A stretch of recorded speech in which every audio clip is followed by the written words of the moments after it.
Episode की शुरुआत में हमें पता लगता है नीना प्राग के अंदर एक वेट्रेस का काम कर रही है और उसने एक रूम भी रेंट लिया होता है। तभी टीचर बोलता है ये बेड तो काफी ज्यादा कमजोर है, जब मैं इसके ऊपर बैठता हूँ तभी ये हिलने लगता है, अगर तुम इसके ऊपर सोओगी तो तुम गिर जाओगी, मैं यहाँ पे सो जाता हूँ, तुम सोफे पे सो जाना। इसके बाद नीना बोलती है नहीं, तुम्हें भी यहाँ पे सोने की जरूरत नहीं है, तुम्हें डॉक्टर रिचमैन के पास जाना चाहिए म्यूनिक। और इसके बाद टीचर बोलता है क्यों, और इसके बाद नीना बोलती है क्योंकि तुम्हें स्कूल जाना है। टीचर बोलता है मुझे स्कूल नहीं जाना। नीना बोलती है क्या तुम पढ़ना नहीं चाहते, और टीचर बोलता है कि वो तो तुम भी मुझे सिखा सकते हो। इसके बाद नीना बोलती है कि सिर्फ इतनी बात नहीं है, तुम्हें दोस्त भी तो बनाने हैं। और इसके बाद टीचर हंसते हुए बोलता है कि मेरे पास दोस्त हैं, तुम और टेनमा, और अगर मैं यहाँ से चला जाऊंगा तो तुम अकेली पड़ जाओगे। इसके बाद नीना बोलती है चाहे कुछ भी क्यों ना हो जाए तुम्हें म्यूनिक जाना होगा।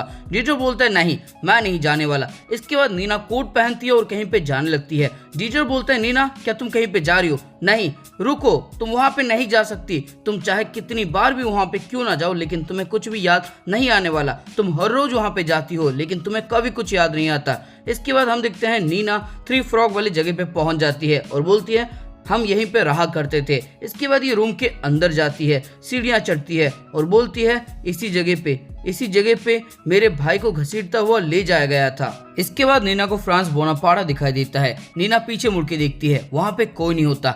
नीना बोलती है नहीं रुको, मुझे जाने दो मॉम। नीना नहीं, कुछ तो गलत है, तब मेरा नाम ये नहीं था।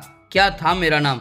नीना, आना, क्या था मेरा नाम? इसके बाद टीचर और नीना एक टैक्सी में जाके बैठ जाते हैं। नीना बोलती है इसी रास्ते से योहान को ले जाया गया था। इसके बाद इसको पैटर चैपक दिखता है जो बोलता है तुम्हें उससे कुछ भी नहीं छुपाना चाहिए। इसके बाद ये रेड रोज मैंशन पहुंच जाते हैं। नीना बोलती है यहीं पे बहुत सारे बच्चे इकट्ठा होते थे बुक रीडिंग के लिए। इसके बाद टीचर बोलता है यहाँ का लॉक तो टूटा हुआ है। ये दोनों रेड रोज मैंशन के अंदर चले जाते हैं। नीना बोलती है यहीं पे सुपरियर स्टूडेंट को बनाने की कोशिश की जा रही थी। इसके बाद टीचर बोलता है ये सुपरियर स्टूडेंट क्या होते हैं। इसके बाद नीना ऊपर की तरफ देखती है और बोलती है योहान। इसके बाद ये अचानक से एक और फ्लैशबैक में जाती है जहाँ पे ये बहुत सारे लोगों को मरा हुआ देखती है। इसके बाद ये अचानक से बहुत ज़्यादा सहम जाती है और बोलती है ये किसने किया ये सब। और इसके बाद ये एक और फ्लैशबैक में जाती है जहां पे योहान रेड रोज मैंशन से भाग जाता है। योहान गुलाब की फूलों के बीच से भागता हुआ जाता है जिसकी वजह से गुलाब की फूल की वजह से उसको कुछ खरोचे भी आ जाती है। इसके बाद हम रियल टाइम में आते हैं जहां पे नीना के हाथ में एक गुलाब का कांटा लगा होता है, उसके हाथ से खून बहने लगता है। नीना बोलती है क्या ये वही दर्द है, क्या ये वही है? इसके बाद नीना फिर से थ्री फ्रॉग वाली जगह पे आ जाती है और बोलती है मैं इसी रूम के अंदर योहान और मॉम का इंतजार कर रही थी और तब मैं ये पिक्चर बुक पढ़ रही थी। इसके बाद इसको फ्रांस बोनापार्टा का एक और फ्लैशबैक दिखाया जाता है जहाँ पे बोनापार्टा बोलता है इंसान जो चाहे वो बन सकता है। इसके बाद नीना बोलती है मैं इंतजार कर रही थी मॉम और योहान का। फ्रांस बोनापार्टा ने एक बुक रीडिंग सेशन रखा था रेड रोज मैंशन में और मैं इसी रूम के अंदर इस रूम को पढ़ रही थी। मेरा चेहरा दरवाजे की तरफ था, मैंने स्माइल किया और कहा welcome home, welcome home, welcome home, welcome home, welcome home. इसके बाद इसको फ्रांस बोनापार्टा दिखाई देता है जो बोलता है मेरे साथ आओ। इतना सुनने के बाद नीना एकदम से पगला जाती है और बोलती है ये दरवाजा नहीं खुला, मैंने कितनी बार क्यों ना कहा हो वेलकम होम, लेकिन ये दरवाजा नहीं खुला क्योंकि मुझे सब याद आ गया। और इसके बाद टीचर बोलता है नीना बस करो, बहुत हुआ, तुम्हें ये सब याद करने की जरूरत नहीं है, मैं भी तुम्हारी तरह हूँ, मेरे पास भी बहुत सारी दर्दनाक मेमोरीज हैं, तुम्हें इन सब को याद करने की जरूरत नहीं है। मैं डॉक्टर रिचमैन के पास चला जाऊंगा लेकिन तुम्हें भी मेरे साथ चलना होगा, चलो घर चलते हैं। डॉक्टर टेनमा ने जैसा कहा था हम बिल्कुल वैसा ही करेंगे, हम अपने लिए अच्छी मेमोरीज बनाएंगे, हैप्पी मेमोरीज बनाएंगे। और इसके बाद टीचर भी रोने लगता है और तब नीना इसे गले लगा लेती है। इसके बाद हम प्राग पुलिस स्टेशन का सीन देखते हैं जहां पे वर्डामैन पहुंच चुके होते हैं और वे एक ऑफिसर से बोलते हैं ये सब क्या है, मैं सिर्फ एक ऑफिसर के साथ बैठूंगा और उनकी बातों को सुनूंगा। और इसके बाद ये ऑफिसर बोलता है हम अपनी पूरी कोशिश कर रहे हैं। इसके बाद वर्डामैन बोल रहे हैं इसके बावजूद मुझे सिर्फ 30 मिनट मिलेगा एक एक इंसान से बातें करने के लिए। और इसके बाद ये ऑफिसर बोलता है उतना काफी है, तुम्हें सिर्फ बातों को सुनना ही तो है, हम अपनी पूरी कोशिश कर रहे हैं और हम जितना कर रहे हैं उतना तुम्हारे लिए बहुत ज्यादा है, अगर 5 लोग भी गवाही देने के लिए राजी हो जाते हैं तो भी ये एक चमत्कार होगा। इसके बाद वर्डामैन बोलते हैं तभी तो मुझे ज्यादा वक्त चाहिए ताकि मैं उन सबको मना पाऊं। इसके बाद ये ऑफिसर बोलता है तुम बहुत ज्यादा जिद्दी हो, उनमें से ज्यादातर लोग अपने पास्ट के बारे में बात करना नहीं चाहेंगे, क्योंकि ये बुक रीडिंग क्लासेस तब हुआ करती थी जब वो छोटे छोटे बच्चे थे। मेरे हिसाब से वहाँ पे जो भी स्केलेटन मिले हैं उन सब के पीछे जरूर सीक्रेट पुलिस का कोई ना कोई हाथ है, लेकिन ऐसा हो सकता है कि ये सच्चाई हमेशा छुपी रहे। इसके बाद यहाँ पे एक और ऑफिसर आ जाता है। ये ऑफिसर इन दोनों की जान पहचान करवाता है और यहाँ से निकल जाता है। हमें पता लगता है ये कोई और नहीं, डिटेक्टिव सूक है। वॉटरमैन अपना हाथ आगे बढ़ाते हैं और बोलते हैं तुमसे मिलकर खुशी हुई, लेकिन डिटेक्टिव सूक इससे हाथ नहीं मिलाता और बोलता है मैंने क्वेश्चन तैयार कर लिए हैं, जैसा मैं कहूंगा वैसा ही करना, तुम सिर्फ एक ऑब्जर्वर हो। इसके बाद सूक मिस्टर ओनो नाम के एक बंदे से बोलता है 1968 में तुम यहाँ पे बुक रीडिंग के लिए जाया करते थे, तुम्हारा क्या ख्याल है इसके बारे में। और तभी वाटरमैन बोलते हैं क्या तुम फ्रांस बोनापार्टो को जानते हो। इसके बाद सूक बोलता है चुप हो जाओ। और इसके बाद वाटरमैन बोलता है कि हमारे पास इतना वक्त नहीं है। सूक बोलता है मुझे पता है, बस मैं सावधान से सब कुछ कर रहा था। इसके बाद वाटरमैन बोलते हैं अगर तुम इतना ही ज्यादा सावधान रहोगे तो तुम्हें कोई इन्फॉर्मेशन नहीं मिलेगी।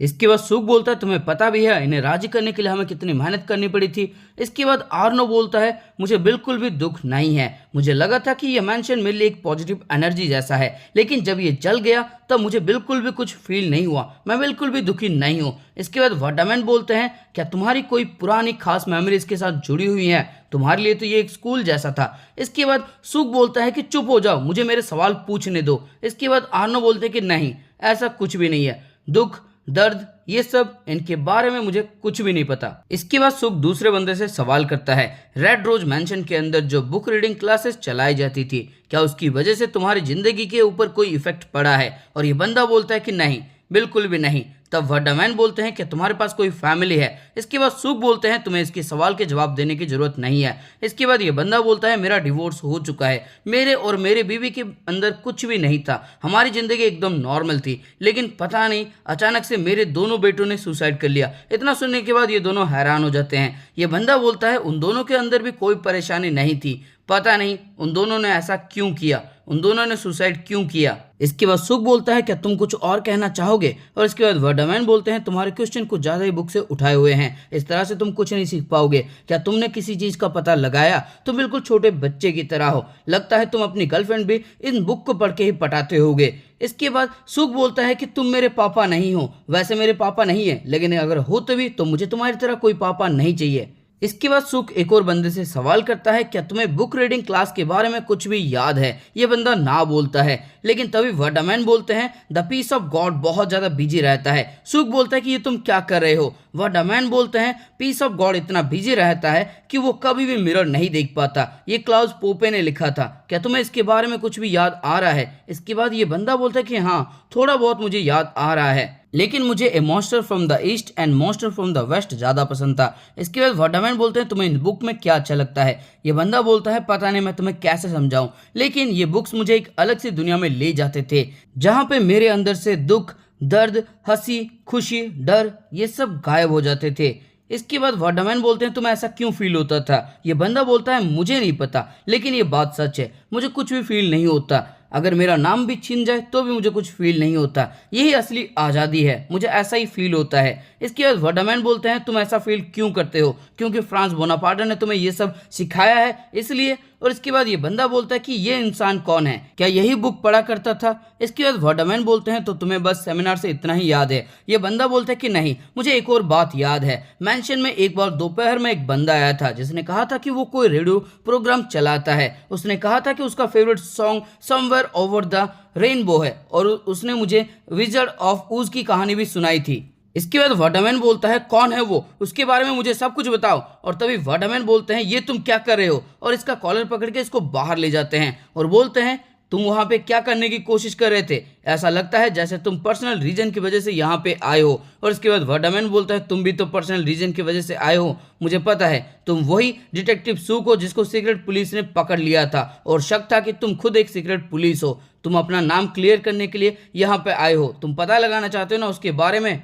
ईस्ट जर्मनी में मेरे पापा को स्पाई के रूप में कैद कर लिया गया था, मुझे लगा था कि ये सब झूठ है, वो इनोसेंट है, लेकिन पता लगा वो सच में एक स्पाई है। उसके बाद से मैं किसी के ऊपर भरोसा नहीं कर पाया हूँ, लेकिन फिलहाल के लिए मैं किसी को इनोसेंट साबित करना चाहता हूँ, मैं किसी के ऊपर भरोसा करना चाहता हूँ और वो जो बंदा है जो रेडियो प्रोग्रामर के बारे में बातें कर रहा था वो किसी और के नहीं, मेरे ही पापा के बारे में बात कर रहा था। शायद रेड रोज मैंशन के अंदर जो ब्रेन वॉशिंग एक्सपेरिमेंट हुआ करते थे उसमें मेरे पापा शामिल थे। मैं इसको नजरअंदाज नहीं कर सकता, मुझे सच्चाई के बारे में जानना ही होगा। इसके बाद वो बंदा बोलता है क्या मैं अब जा सकता हूँ? और इसके बाद वर्डमैन बोलते हैं जरा 1 मिनट। वो बंदा बोलता है जिसके बारे में मैं बातें कर रहा था उन्होंने कहा था कि मैं यहाँ से भाग जाऊं, कहीं पे एक बहुत अच्छी जगह है और उस जगह का नाम है फैमिली। विज़ार्ड ऑफ ओज के आखिर में डोरोथी अपने घर पहुंच जाता है।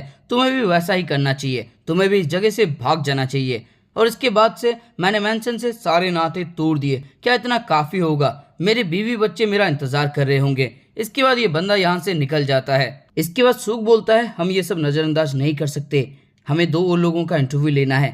इसके बाद सीन शिफ्ट होता है, हम नीना को देखते हैं जो गार्डन में पानी डाल रही होती है और यहाँ पे ये रिचवेन के पास पहुंच चुकी होती है। रिचवेन बोलते हैं डीटर कहाँ पे नजरें हैं तुम्हारी? मैंने कहा ना ये तुम्हारा स्टडी टेबल बनने वाला है। प्राग में क्या हुआ था इसके बारे में नीना कुछ भी बता नहीं रही है और तुम जितना बता रहे हो उससे पता लगता है कि शायद नीना की कुछ मेमोरीज वापस आ चुकी हैं। तुम्हारा शुक्रिया डीटर। इसके बाद डीटर बोलता है क्या हुआ, क्या मैंने कुछ गड़बड़ी कर दी? और तब रिचवेन बोलते हैं नहीं, तुमने बहुत बढ़िया काम किया, ये काम खत्म होने के बाद हम व्हाइट सॉस के साथ बियर पियेंगे। इसके बाद डीटर बोलता है लेकिन व्हाइट सॉस तो कल रात आप पूरी तरह से खा गए थे। रिचवेन बोलते हैं क्या सच में? और तभी हम देखते हैं यहाँ पे काल और लोटे आ जाते हैं। काल बोलता है डॉक्टर मैं आपके लिए व्हाइट सॉस लाया हूँ। रिचवेन बोलते हैं तुम्हारा बहुत बहुत शुक्रिया।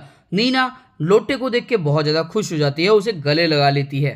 इसके बाद ये सब खाना खाते हुए टनमा का लेटर पढ़ रहे होते हैं जहाँ पे लिखा होता है परेशानी के लिए मुझे माफ करना, इवा हैनामैन को तो तुम जानते ही होगे, उसके पीछे ऑर्गेनाइजेशन के लोग पड़े हैं, इसीलिए उसे मैं तुम्हारे पास भेज रहा हूँ, उसका ध्यान रखना। नीना और डीटर इन दोनों का भी ध्यान रखना। मैं जल्दी ये सब खत्म करने वाला हूँ, मेरे दिमाग के अंदर एक आइडिया है जिससे मैं ये सब कुछ खत्म कर सकता हूँ। इसके बाद रिचवेन बोलते हैं 3 दिन पहले मुझे ये लेटर मिला था लेकिन इवा का अभी भी कोई अता पता नहीं है। इसके बाद काल बोलता है कि ये चिट्ठी कहाँ से भेजी गई है बताना मुश्किल है, इसका स्टाम्प खराब हो चुका है। तब नीना बोलती है काल क्या तुम इसके बारे में पता लगा सकते हो? और काल बोलता है मैं कोशिश करता हूँ। तब डीटर बोलता है इसके बाद हम पता लगा सकते हैं कि टनमा कहाँ पे है। तब लोटे बोलती है लेकिन सबसे इंपॉर्टेंट बात ये आखिरी लाइन में जो लिखा है वो है। इसके बाद नीना मायूस हो जाती है। तब रिचवेन इसको संभालने की कोशिश करते हैं और ये टेबल को बनाने के लिए आगे निकल जाते हैं। इसके बाद नीना भी इनके पास आती है और बोलती है डॉक्टर रिचवेन मैं सब कुछ याद करना चाहती हूँ और इसके लिए मैं किसी भी मेथड का इस्तेमाल करने के लिए तैयार हूँ। इसके बाद रिचवेन बोलते हैं भले ही तुम सीरियस हो लेकिन ये सब मैं नहीं चाहता, लेकिन उसके बावजूद अगर तुम चाहती हो तो ठीक है। इसके बाद हम देखते हैं यहाँ पे डॉक्टर रूडी आ जाते हैं। इसके बाद नीना बोलती है हिप्नोसिस में जो बातें मैं कहने वाली हूँ वो बहुत ज्यादा भयानक होने वाली है, क्या आप इसे हैंडल कर सकते हैं? और इसके बाद रूडी हाँ बोलते हैं और इसको आंखें बंद करके बॉडी को ढीला छोड़ने के लिए बोलते हैं। थोड़ी देर बाद नीना हिप्नोटाइज हो जाती है। रूडी नीना की मॉम के बारे में सवाल करते हैं। नीना बोलती है इसकी मॉम बहुत ज्यादा दयालु थी, बहुत अच्छा गाना गाया करती थी और किसी बीन सूप के बारे में बताती है। इसके बाद रूडी बोलते हैं अपने पापा के बारे में बताओ। नीना बोलती है वो एक गवर्नमेंट सोल्जर थे। रूडी बोलते हैं क्या तुम उससे मिले थी? नीना बोलती है नहीं, मेरे मॉम ने बताया था कि उनकी मौत हो चुकी है लेकिन मेरी मॉम एंटी गवर्नमेंट थी। इसके बाद रूडी बोलते हैं अच्छा तुम्हारे पापा की मौत हो चुकी है और तुम्हारी मॉम एंटी गवर्नमेंट थी और वो देश छोड़ के कहीं पे भाग गई, वो किससे भाग रही थी? इसके बाद नीना बोलती है 3 फ्रॉक्स में हम तीनों छुपे हुए थे लेकिन मेरे भाई को चश्मे वाले बंदे ने पकड़ लिया, मेरे भाई को उसने पकड़ लिया। रेड रोज मैंशन वहां पे बहुत सारे लोग मरे पड़े थे, मुझे दर्द हो रहा है, मुझे दर्द हो रहा है, गुलाब के कांटे मुझे लग रहे हैं, मुझे दर्द हो रहा है। और नीना चिल्लाने लगती है। नीना अपने आप को देखती है जो बोलती है वेलकम होम, वेलकम होम। इसके बाद नीना अचानक से बदल जाती है। सीन शिफ्ट होता है, हम देखते हैं काल को जो बोलता है कि मैंने पता लगा लिया कि ये चिट्ठी कहाँ से आई थी। बाकी सब बोलते हैं कहाँ से आई थी और काल बोलता है ये फ्रैंकफर्ट से आई थी। इसके बाद सीन फिर से शिफ्ट होता है जहाँ पे रूडी बोलते हैं नीना तुम्हें याद आ गया है ना? तुम्हें सब कुछ याद आ गया है ना? और तब नीना बोलती है मैं नीना नहीं हूँ।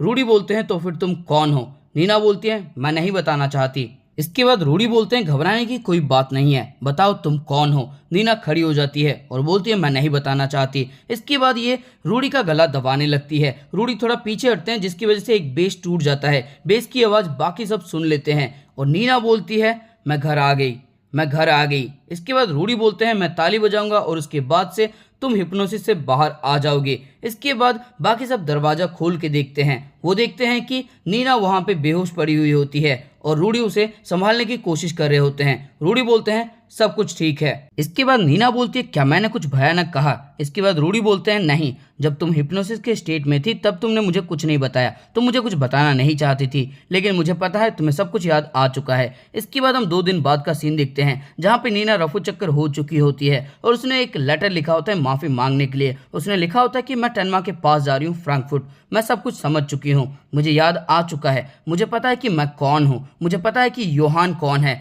हम कहाँ से आए थे और हम कहाँ जा रहे हैं। अगर मैं वहाँ जाती हूँ तो मैं ये रोक सकती हूँ, मैं टेनमा को बचा सकती हूँ।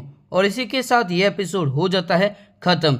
तो दोस्तों इस एपिसोड के अंदर आपको कुछ भी अच्छा लगा या फिर मजा आया तो इस वीडियो को लाइक कर दो, कमेंट करके कुछ भी अच्छा सा धांसू सा कमाल सा लिख देना। और इसके रेगुलर एपिसोड के लिए इस वीडियो को अपने दोस्तों के साथ या फिर किसी एनिमे लवर के साथ शेयर कर देना। और अगर चैनल पे नए हो तो फिर चैनल को सब्सक्राइब करो और उसके बाद घंटा या फिर घंटी जो भी तुम्हें दिखेगा उसको एकदम जोरों से बजा देना।